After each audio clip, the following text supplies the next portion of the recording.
truthfully what happens is, as children grow up, we start to educate them progressively from the waist up. And then we focus on their heads, and slightly to one side.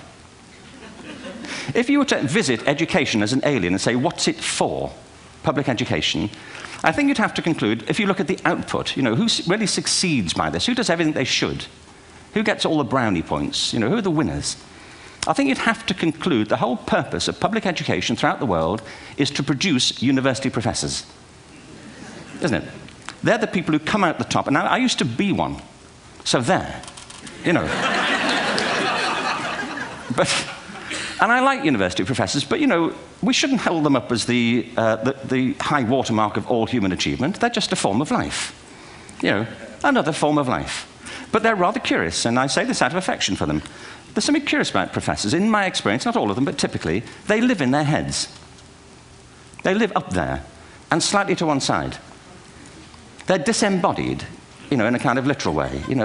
They look upon their body as a form of transport for their heads. It's... Don't they? It's a way of getting their head to meetings.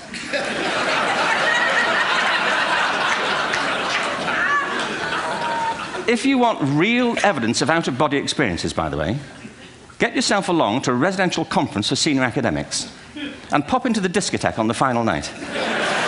And there you will see it. Grown men and women writhing uncontrollably off the beat.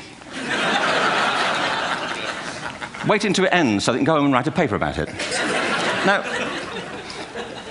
our education system is predicated on the idea of academic ability. And there's a reason. The whole system was invented around the world. There were no public systems of education really before the 19th century. They all came into being to meet the needs of industrialism. So the hierarchy is rooted on two ideas. Number one, that the most useful subjects for work are at the top.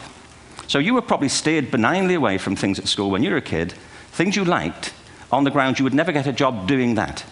Is that right? Don't do music, you're not going to be a musician. Don't do art, you won't be an artist. Benign advice, now profoundly mistaken. The whole world is engulfed in a revolution. And the second is academic ability, which has really come to dominate our view of intelligence because the universities designed the system in their image. If you think of it, the whole system of public education around the world is a protracted process of university entrance. And the consequence is that many highly talented, brilliant, creative people think they're not, because the thing they were good at school wasn't valued or was actually stigmatized.